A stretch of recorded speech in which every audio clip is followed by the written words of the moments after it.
ಈಗ ಉದ್ಘಾಟನಾ ಸಮಾರಂಭ ಆಗ್ತದೆ.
ನಮ್ಮ ಸಂಪ್ರದಾಯದ ಪ್ರಕಾರ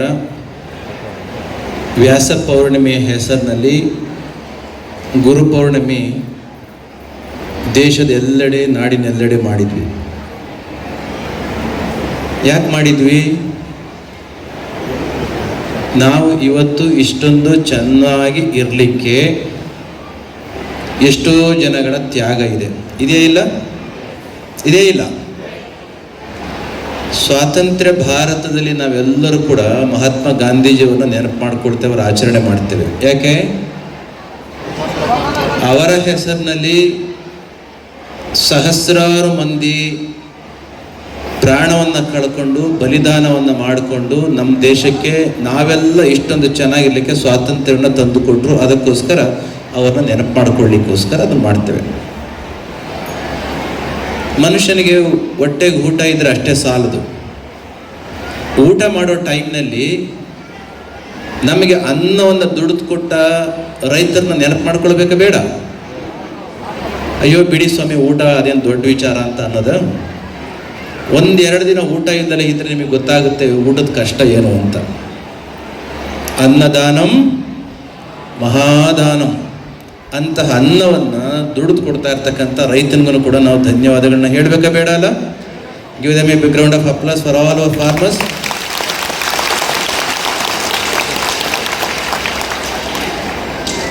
ಇವತ್ತು ನನ್ನ ಕೈನಲ್ಲಿ ಮೈಕ್ ಇಲ್ಲದೆ ಹೋಗಿದ್ರೆ ಎಷ್ಟು ಜನಕ್ಕೆ ಕೇಳಿಸ್ತಿತ್ತು ನನ್ನ ಮಾತು? ಕೇಳಿಸ್ತಿತ್ತ? ಲೈಟ್ ಇಲ್ಲ ಅಂದಿದ್ರೆ ಮುಖ ಎಷ್ಟು ಜನಕ್ಕೆ ಕೇಳಿಸ್ತಿತ್ತು? ಕಾಣಿಸ್ತಿತ್ತು? ಕಾಣಿಸ್ತಾ ಇರಲಿಲ್ಲ. ವೆಹಿಕಲ್ಗಳಿಲ್ಲ ಅಂದಿದ್ರೆ ನಿಮ್ಮ ಊರಿಂದ ಇಲ್ಲಿಗೆ ಬರ್ಲಿಕ್ಕೆ ಎಷ್ಟು ಜನಕ್ಕೆ ಆಗ್ತಿತ್ತು? ಹೌದಾ? ಮೇಲೆ ಕುಳಿತಿರೋರ ಆದಿಯಾಗಿ ನಿಮ್ಗಳ ಆದಿಯಾಗಿ ಯಾರೂ ಬರ್ಲಿಕ್ಕೆ ಆಗ್ತಾನೆ ಇರಲಿಲ್ಲ. ಇದೇ ರೀತಿಯಲ್ಲಿ ಆಧುನಿಕ ಬದುಕಿನಲ್ಲಿ ಹಿಂದಿನ ಶತಮಾನಗಳಿಗೆ ಹೋಲಿಸ್ಕೊಂಡ್ರೆ ಅಂದಿನ ಅಶೋಕ ದಿ ಗ್ರೇಟ್ ಇರ್ಬೋದು, ಅಕ್ಬರ್ ದ ಗ್ರೇಟ್ ಇರ್ಬೋದು, ಅಲೆಕ್ಸಾಂಡರ್ ದಿ ಗ್ರೇಟ್ ಇರ್ಬೋದು, ಇವರು ಯಾರಿಗೂ ಸಿಗದೇ ಇರತಕ್ಕಂಥ ಸೌಲಭ್ಯಗಳು ಇವತ್ತು ಸಾಮಾನ್ಯ ಒಬ್ಬ ವ್ಯಕ್ತಿಗೂ ಸಿಗ್ತಾ ಇದೆ. ಅಂದರೆ ಹೂಸ್ ಕಾಂಟ್ರಿಬ್ಯೂಷನ್ ಇಸ್ ದ್ಯಾಟ್? ವಿಜ್ಞಾನಿಗಳ ಕಾಂಟ್ರಿಬ್ಯೂಷನ್, ತಂತ್ರಜ್ಞಾನಿಗಳ ಕಾಣಿಕೆ ಅದು. ಹೌದಾ? ಎಷ್ಟೋ ಜನ ವಿಜ್ಞಾನಿಗಳು, ಅವರ ಹೆಸರು ಗೊತ್ತಿಲ್ಲ ನಮಗೆ, ಅವರ ಮುಖವನ್ನು ನಾವು ಯಾರೂ ನೋಡಲಿಲ್ಲ. ಅವರ ಬದುಕನ್ನು ತ್ಯಾಗ ಮಾಡಿಕೊಂಡು ಇವತ್ತು ನಾವೆಲ್ಲ ಚೆನ್ನಾಗಿರಲಿಕ್ಕೆ ಅವರು ದುಡಿದಿದ್ದಾರೆ. ಇಲ್ಲ, ಅವರು ದುಡಿದಿದ್ದಾರೆ. ಅಂಥವ್ರಿಗೆ ಒಂದು ಥ್ಯಾಂಕ್ಸನ್ನು ಯಾವ ರೀತಿ ಹೇಳಬೇಕೋ, ಹೊರಗೆ ಬೆಳಕನ್ನು ಬದುಕನ್ನು ಬೆಳಗಲಿಕ್ಕೆ ಲೈಟ್ಗಳು ಬಂದ ಹಾಗೆ ಮನುಷ್ಯನಿಗೆ ಹೊರ ಜಗತ್ತಿನಲ್ಲಿ ಏನೇ ಸಿಕ್ಕಿದ್ರೂ ಕೂಡ ಅಂತರಂಗದ ಒಂದು ಹಸಿವು ಸದಾ ಇರ್ತದೆ. ಅಂತಹ ಅಂತರಂಗದ ಹಸಿವನ್ನು ನೀಗಲಿಕ್ಕೋಸ್ಕರ, ಅಂತರಂಗದ ನೋವುಗಳನ್ನು ಸಮಸ್ಯೆಗಳನ್ನು ಕಳೆದು ಅದಕ್ಕೆ ಪರಿಹಾರವನ್ನು ಕಂಡುಕೊಡ್ಲಿಕ್ಕೋಸ್ಕರ ಎಷ್ಟೋ ಜನ ಸಾಮಾನ್ಯ ವ್ಯಕ್ತಿಗಳಿಂದ ಹಿಡಿದು ರಾಜ ಮಹಾರಾಜಗಳು ರಾಜ್ಯಗಳನ್ನೇ ಬಿಟ್ಟು ಸತ್ಯದ ಅನ್ವೇಷಣೆಯನ್ನು ಮಾಡ್ತಾ ನಮ್ಮಂತಹವರು ಎಲ್ಲರಿಗೂ ಕೂಡ ಇಂದಿನ ವಿಜ್ಞಾನಿಗಳ ರೀತಿಯಲ್ಲಿ ಸಂತರು ಸತ್ಯದ ಶೋಧನೆಯನ್ನು ಮಾಡಿ ಅದಕ್ಕೆ ಪರಿಹಾರವನ್ನು ಕಂಡು ಹಿಡಿದು ನಮಗೆ ಕೊಟ್ಟು ಹೋಗಿದ್ದಾರೆ.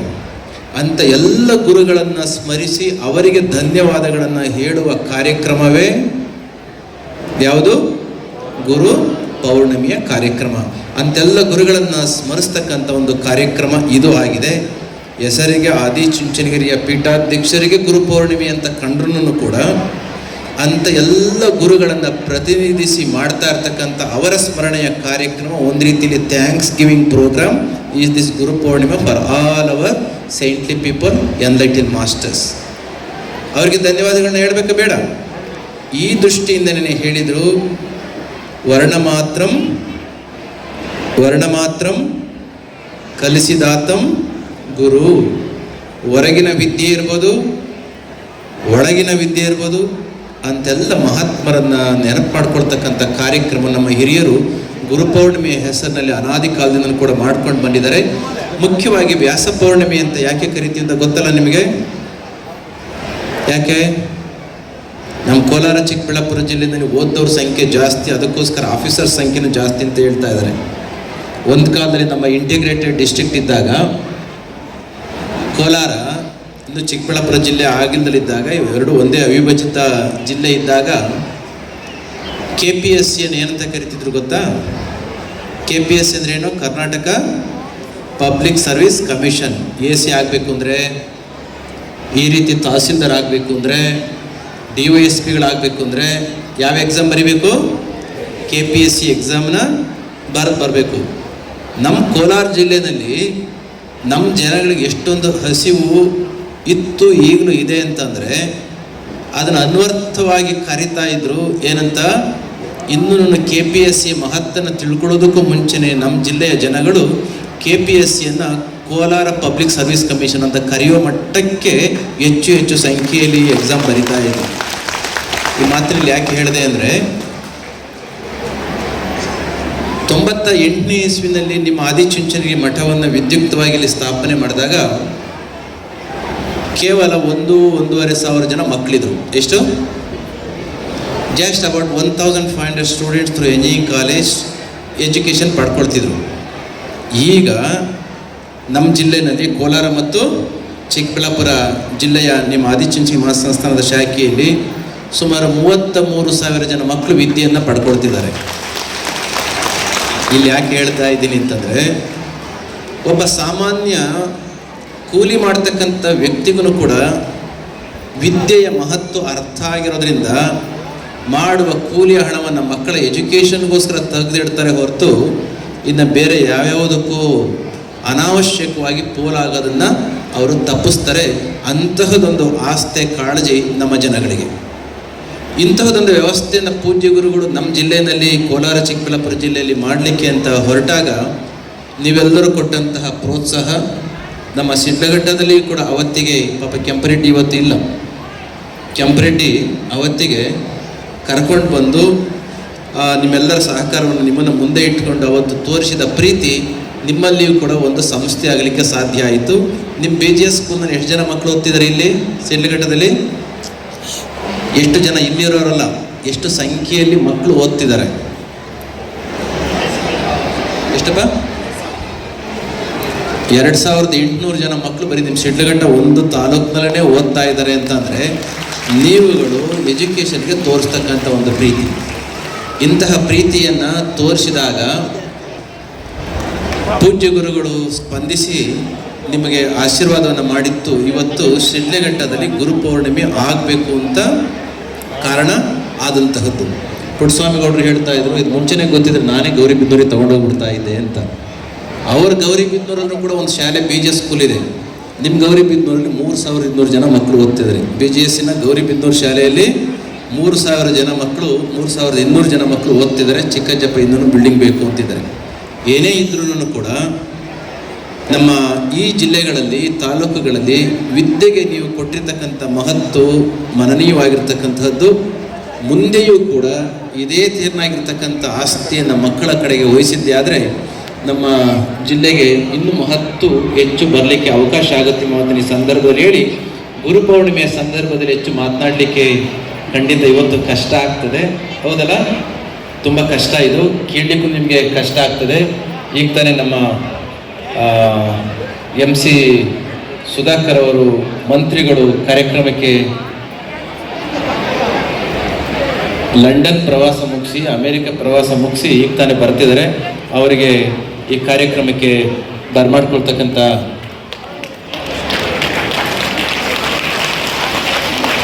ಸ್ವಾಗತವನ್ನು ಮಾಡೋಣ ಅವರಿಗೆ. ಇಂತಹ ಹೊತ್ತಿನಲ್ಲಿ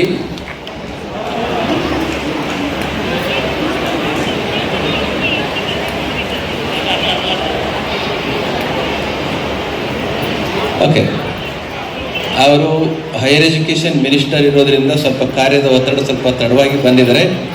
ಅವರಿಗೆ ಮತ್ತೊಮ್ಮೆ ಸ್ವಾಗತವನ್ನು ಈ ಕಾರ್ಯಕ್ರಮದ ಅಂಗವಾಗಿ ಕೋರ್ತಾ, ಪ್ರಾರಂಭದಲ್ಲಿ ನಾನು ಹೇಳ್ತಿದ್ದೆ, ಗುರುವನ್ನು ಯಾಕೆ ಸ್ಮರಿಸಬೇಕು, ಪೂಜಿಸಬೇಕು. ಬಹುಮುಖ್ಯವಾಗಿ ನಮ್ಮ ಈ ಜಿಲ್ಲೆಗಳಲ್ಲಿ ಸಹಜವಾಗಿ ನಮ್ಮ ಜನಗಳಿಗೆ ಆಧ್ಯಾತ್ಮಿಕತೆ ಬೇರೂರು ಬಿಟ್ಟಿದೆ. ಒಂದು ಕಡೆ ಕೈವಾರ ತಾತಯ್ಯನವರು, ಇನ್ನೊಂದು ಕಡೆ ವೀರಬ್ರಹ್ಮೇಂದ್ರ ಸ್ವಾಮಿಗಳು, ನಮ್ಮ ಚಿಕ್ಕಬಳ್ಳಾಪುರದಲ್ಲಿರ್ತಕ್ಕಂಥ ಪಂಚಗಿರಿ ಸಾಲಿನಲ್ಲಿರ್ತಕ್ಕಂಥ ಹಲವಾರು ಸಂತರು ತಪಸ್ಸನ್ನು ಮಾಡಿ ಬಿಟ್ಟು ಹೋಗಿರ್ತಕ್ಕಂತಹ ಈ ಜಾಗದಲ್ಲಿ ಆಧ್ಯಾತ್ಮಿಕತೆಯ ತರಂಗಗಳು ಸಹಜವಾಗಿ ಇದೆ. ಗುರು ಮತ್ತು ಗುರುವಿನ ಪಾದುಕೆಗೆ ಬಹಳಷ್ಟು ಮಹತ್ವ ಯಾಕೆ ಇದೆ ಅಂತಂದರೆ, ಶಾಸ್ತ್ರದಲ್ಲಿ ಶಂಕರಾಚಾರ್ಯರು ನಮಗೆ ಹೇಳಿದರು, ಸಮುದ್ರವನ್ನು ದಾಟಬೇಕಾದ್ರೆ ನಾವು ಏನನ್ನು ಉಪಯೋಗಿಸ್ತೇವೆ? ನದಿ ದಾಟಬೇಕಾದ್ರೆ ಏನು ಉಪಯೋಗಿಸ್ತೇವೆ? ನದಿಯನ್ನು ದಾಟಬೇಕಾದ್ರೆ ಏನನ್ನು ಉಪಯೋಗಿಸ್ತೇವೆ? ಸಣ್ಣ ಸಣ್ಣ ಬೋಟ್ಗಳನ್ನ ಉಪಯೋಗಿಸ್ತೇವೆ. ಸಮುದ್ರವನ್ನು ದಾಟಬೇಕಾದ್ರೆ ದೊಡ್ಡ ದೊಡ್ಡ ಹಡಗುಗಳನ್ನ ಉಪಯೋಗಿಸ್ತೇವೆ. ಪ್ರಾಪಂಚಿಕವಾಗಿರ್ತಕ್ಕಂಥ ಸಮುದ್ರವನ್ನು, ನದಿಗಳನ್ನ ದಾಟಬೇಕಾದ್ರೆ ಹಡಗುಗಳನ್ನು, ಬೋಟುಗಳನ್ನು ಯಾವ ರೀತಿ ಉಪಯೋಗಿಸ್ತೇವೋ ಅದೇ ರೀತಿಯಲ್ಲಿ ನಮ್ಮ ಬದುಕಿನ ಸಮಸ್ಯೆ, ಈ ಸಂಸಾರವನ್ನು ದಾಟಬೇಕು ಅಂತಂದರೆ ಈ ಹಡಗು ಆಗೋದಿಲ್ಲ, ನಿಮ್ಮ ಬೋಟ್ಗಳು ಕೂಡ ಉಪಯೋಗಕ್ಕೆ ಬರೋದಿಲ್ಲ. ಇಂತಹ ಭವಜಲದಿಯನ್ನು ದಾಟಬೇಕು ಅಂದರೆ, ಸಂಸಾರ ಸಾಗರವನ್ನು ದಾಟಬೇಕು ಅಂತಂದರೆ ಶಾಸ್ತ್ರದಲ್ಲಿ ಏನು ಹೇಳಿದ್ರಪ್ಪ ಅಂತಂದರೆ, ಗುರುವಿನ ಪಾದುಕೆಗಳನ್ನು ಪೂಜೆ ಮಾಡಿದರೆ, ಗುರುವಿನ ಪಾದದ ಮೇಲೆ ಭಕ್ತಿಯನ್ನು ಇಟ್ಟದ್ದೇ ಆದರೆ ಹಡಗಿನ ಉಪಾಧಿಯಲ್ಲಿ, ಹಡಗಿನ ರೀತಿಯಲ್ಲಿ ನಮ್ಮ ಸಂಸಾರದ ಜಗತ್ತಿನ ಸಮಸ್ಯೆಗಳನ್ನು ಬಗೆಹರಿಸ್ತಕ್ಕಂಥ ಸಂಸಾರ ಸಾಗರವನ್ನು ದಾಟಿಸ್ಲಿಕ್ಕೆ ಗುರುವಿನ ಪಾದುಕೆಗಳು ನಮಗೆ ಸಹಾಯವನ್ನು ಮಾಡ್ತವಂತೆ. ಸಮುದ್ರಗಳನ್ನ ದಾಟಲಿಕ್ಕೆ ನೌಕೆಗಳು, ಹಡಗುಗಳು ಉಪಯೋಗಕ್ಕೆ ಬಂದರೆ, ಈ ಬದುಕಿನ ಸಂಸಾರ ಸಾಗರವನ್ನು ದಾಟಲಿಕ್ಕೋಸ್ಕರ ವೈರಾಗ್ಯದ ಸಾಮ್ರಾಜ್ಯವನ್ನೇ ಭಗವಂತ ನಮಗೆ ಕೊಟ್ಟು, ಗುರು ಕೊಟ್ಟು, ಗುರುವಿನ ಪಾದಕೆಗಳು ನಮ್ಮನ್ನು ಇಲ್ಲಿಂದ ಮುಕ್ತಗೊಳಿಸಲಿಕ್ಕೆ ಅನುಕೂಲ ಮಾಡಿಕೊಡುತ್ತಂತೆ. ಇದು ಕಾರಣ ಯಾವ ಯಾವ ವ್ಯಕ್ತಿಗಳು, ಉದಾಹರಣೆಗೆ ನೋಡಿ, ನಮ್ಮ ಇವತ್ತಿನ ಬದುಕಿನ ಸಮಸ್ಯೆಗಳಿಗೆ ಆಧ್ಯಾತ್ಮಿಕ ಸಮಸ್ಯೆಯ ಪರಿಹಾರವನ್ನು ಕೊಡ್ತಕ್ಕಂಥ ಕೆಲಸಕ್ಕೆ ಎಂತೆಂಥ ಮಹನೀಯರು ತಮ್ಮ ಜೀವನವನ್ನು ತ್ಯಾಗ ಮಾಡಿದರು. ಅಲ್ಲೊಬ್ಬ ಸಿದ್ಧಾರ್ಥ ಅಂತ ಇದ್ದ, ಕೇಳಿದಿರಾ? ಚಕ್ರವರ್ತಿ ಆಗಬಹುದಾಗಿತ್ತು, ದೊಡ್ಡ ಸಾಮ್ರಾಜ್ಯ, ಲಕ್ಷಾಂತರ ಮಂದಿ, ಇಲ್ಲಿ ಬರೀ ಸಾವಿರಾರು ಮಂದಿ ಸೇರಿದ್ದಾರೆ. ಅವನಿಗೆ ಎಷ್ಟು ಜನ ಇದ್ರು? ಲಕ್ಷಾಂತರ ಮಂದಿ ಇದ್ರು. ಆದರೂ ಕೂಡ ಸೂಕ್ಷ್ಮವಾಗಿ ಬದುಕನ್ನು, ಈ ಸಾಮ್ರಾಜ್ಯವನ್ನು, ಅಧಿಕಾರವನ್ನು ಸೂಕ್ಷ್ಮವಾಗಿ ನೋಡಿ ನೋಡಿ ನೋಡಿ ಕೇವಲ ಇದರಲ್ಲಿ ಇದ್ರೆ ಸಾಲದು, ಇದು ಇದ್ದೂ ಕೂಡ ಸಮಸ್ಯೆಯನ್ನು ಅನುಭವಿಸ್ತಾ ಇರ್ತಕ್ಕಂಥ ಜನಗಳಿಗೆ ಒಂದು ಪರಿಹಾರವನ್ನು ಕಂಡುಹಿಡ್ಕೊಡ್ಬೇಕು ಅಂತ ರಾತ್ರೋರಾತ್ರಿ ಹೆಂಡತಿ, ಮಕ್ಕಳು, ರಾಜ್ಯದ ಜನಗಳಿಗೆ, ಅಪ್ಪನಿಗೆ ಯಾರಿಗೂ ಇಲ್ದಲೇ ಕಾಣಿಯಾಗೋದ. ಯಾಕೆ ಕಾಣಿಯಾಗಿ ಹೋದ? ಈ ಜಗತ್ತಿನ ಸಂಸಾರದ ಸಮಸ್ಯೆಗಳಿಗೆ ಪರಿಹಾರವನ್ನು ಹುಡುಕಿ ನಾನು ಪರಿಹಾರವನ್ನು ಕೊಡಬೇಕು ಅನ್ನೋ ಕಾರಣಕ್ಕೋಸ್ಕರ ಸಿದ್ಧಾರ್ಥ ಅಂತಕ್ಕಂಥವನು ತ್ಯಾಗವನ್ನು ಮಾಡಲಾಗಿ 7 ವರ್ಷದ ನಂತರ ವಾಪಸ್ಸು ಬಂದ. ಏನಾಗಿ ಬಂದ? ಅವನು ಬುದ್ಧನಾಗಿ ಬಂದ. ಇಂತಹ ಹಲವಾರು ಮಂದಿ ಬದುಕನ್ನು ತ್ಯಾಗ ಮಾಡ್ಕೊಂಡಿದ್ದಾರೆ. ಹೆಣ್ಮಕ್ಳೇನು ಕಡಿಮೆ ಏನಾಗಿಲ್ಲ. ಗಂಡಸರ ತ್ಯಾಗವನ್ನೇ ಎಲ್ಲ ಕಡೆನೂ ಹೇಳ್ತಿರ್ತೇವೆ, ಹೆಣ್ಮಕ್ಳೇನು ಕಡಿಮೆ ತ್ಯಾಗವನ್ನೇನು ಮಾಡಿಲ್ಲ. ಆದರೆ ಗಂಡಸರಿಗೆ ಏನಪ್ಪ ಅಂತಂದರೆ, ತ್ಯಾಗ ಬಂದ ತಕ್ಷಣ ಹೋಗಿ ಸನ್ಯಾಸಿಗಳಾಗೋದು, ದೊಡ್ಡ ಪ್ರಚಾರ ಸಿಕ್ಕಿಬಿಡುತ್ತೆ. ಆದರೆ ಹೆಣ್ಣುಮಕ್ಳು ಮಾಡ್ತಾ ಇರ್ತಕ್ಕಂಥ ತ್ಯಾಗವನ್ನು ಯಾರು ನೆನಪು ಮಾಡ್ಕೊಳ್ತಾರೆ? ಅವರು ಸನ್ಯಾಸಿಗಳಾಗೋದು ಬೇಡ, ತನ್ನ ಹುಟ್ಟಿದ ಮನೆಯನ್ನು ಬಿಟ್ಟು ಗೊತ್ತಿಲ್ಲದ ಮನೆಗೆ ಹೋಗಿ ಅಲ್ಲಿ ಪ್ರತಿಷ್ಠಾಪಿತಳಾಗಿ ಮಕ್ಕಳನ್ನು ಹೆತ್ತು ಹುಟ್ಟಿದ ಮನೆಯನ್ನು, ಕೊಟ್ಟ ಮನೆಯನ್ನು ಬೆಳಗ್ತಕ್ಕಂಥ ಕೆಲಸವನ್ನು, ಸಮಸ್ಯೆಗಳನ್ನ ತಡ್ಕೊಂಡು ಮಾಡ್ತಾಳಲ್ಲ, ಆಕೆ ದೊಡ್ಡ ಸಂತಳಲ್ವಾ? ಆಕೆನ ಸ್ಮರಿಸ್ಬೇಕ ಬೇಡ? ಇದರ ಜೊತೆಯಲ್ಲಿ ಎಷ್ಟೋ ಜನ ತಾಯಂದಿರು ಸಂಸಾರವನ್ನು ಬಿಟ್ಟು, ಎಲ್ಲವನ್ನು ಬಿಟ್ಟು ಬುದ್ಧನ ರೀತಿಯಲ್ಲಿಯೇ ಹೋಗಿ ಶ್ರೇಷ್ಠ ಜ್ಞಾನಿಗಳಾಗಿರ್ತಕ್ಕಂಥ ಅಕ್ಕ ಮಹಾದೇವಿ ಯಾರಿಗೆ ಕಡಿಮೆ ಇದ್ದಾಳೆ? ರಾಜವಂಶದಲ್ಲಿ ಹುಟ್ಟಿದಂಥ ಮೀರಾಬಾಯಿ,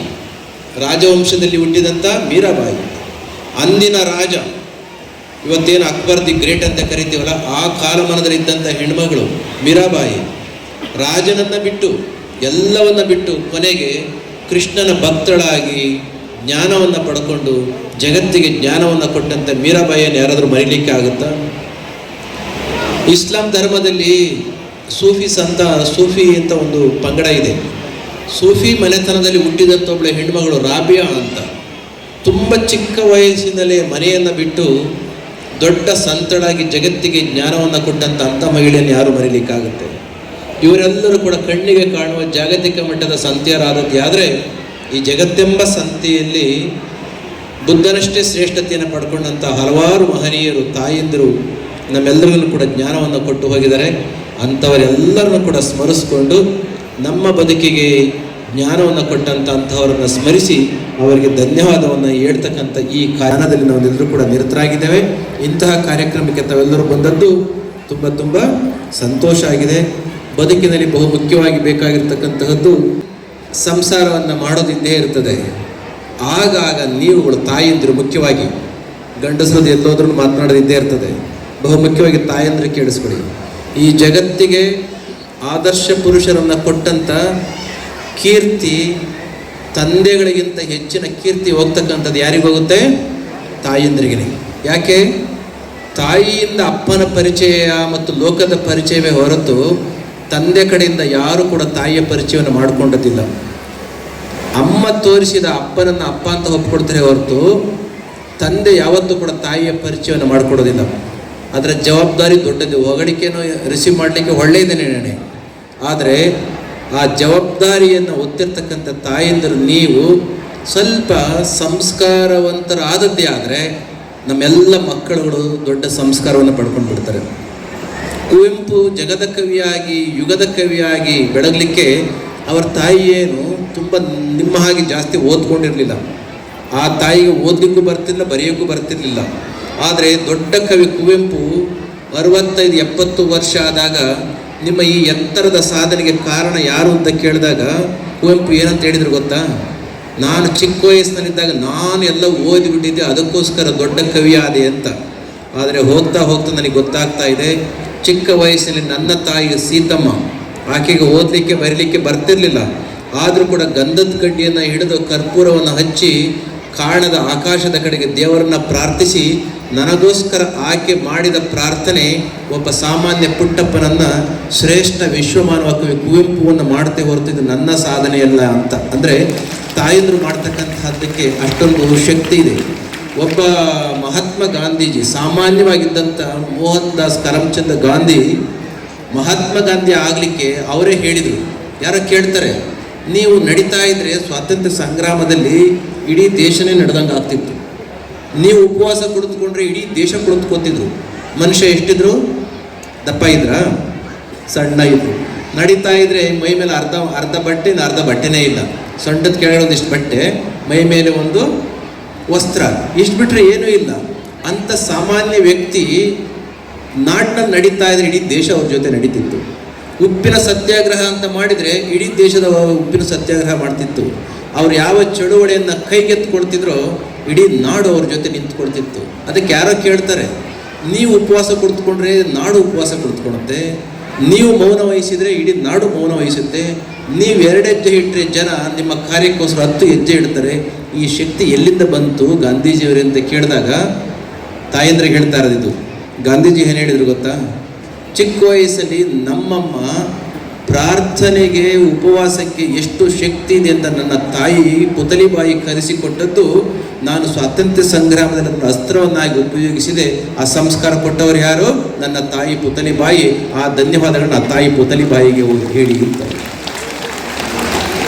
ಪರಕೀಯರು ನಮ್ಮ ದೇಶದ ಕಡೆಗೆ ಮುತ್ತಿಗೆ ಆಗ್ತಾ ಇದ್ದಂಥ ಕಾಲಘಟ್ಟದಲ್ಲಿ ಅಂತಹದೊಂದು ಹೋರಾಟವನ್ನು ನಿಂತು ಹೋರಾಟ ಮಾಡಿದಂಥವ್ರು ಯಾರು? ಶಿವಾಜಿ. ಹೌದಾ? ಛತ್ರಪತಿ ಶಿವಾಜಿಗೆ ಕೇಳ್ತಾರೆ, ನಿಮಗೆ ಈ ಶಕ್ತಿ, ಈ ಧೈರ್ಯ ಎಲ್ಲಿಂದ ಬಂತು ಅಂತ. ಅವ್ರು ಹೇಳ್ತಾರೆ, ಇದು ನನ್ನ ಶಕ್ತಿ ಅಲ್ಲ, ನನ್ನ ಧೈರ್ಯ ಅಲ್ಲ, ಚಿಕ್ಕ ವಯಸ್ಸಿನಲ್ಲಿ ನಾನು ಇನ್ನು ಏನು ಅಂತ ತಿಳ್ಕೊಳ್ಳೋದಕ್ಕೂ ಮುಂಚೆ ನನ್ನ ತಾಯಿ ಈ ಜಗತ್ತಿನ ಎಲ್ಲ ವೀರರ ಕಥೆಗಳನ್ನು ಸಂಸ್ಕಾರ ಕೊಟ್ಟು ಕಲಿಸಿದಂಥ ನನ್ನ ತಾಯಿ ಜೀಜಾಬಾಯಿಗೆ ಹೋಗಬೇಕು. ಜೀಜಾಬಾಯಿ ಗೊತ್ತಲ್ಲ, ಅಂತಹ ಜೀಜಾಬಾಯಿ ನನಗೆ ಸಂಸ್ಕಾರವನ್ನು ಕೊಟ್ಟಂಥ ತಾಯಿ.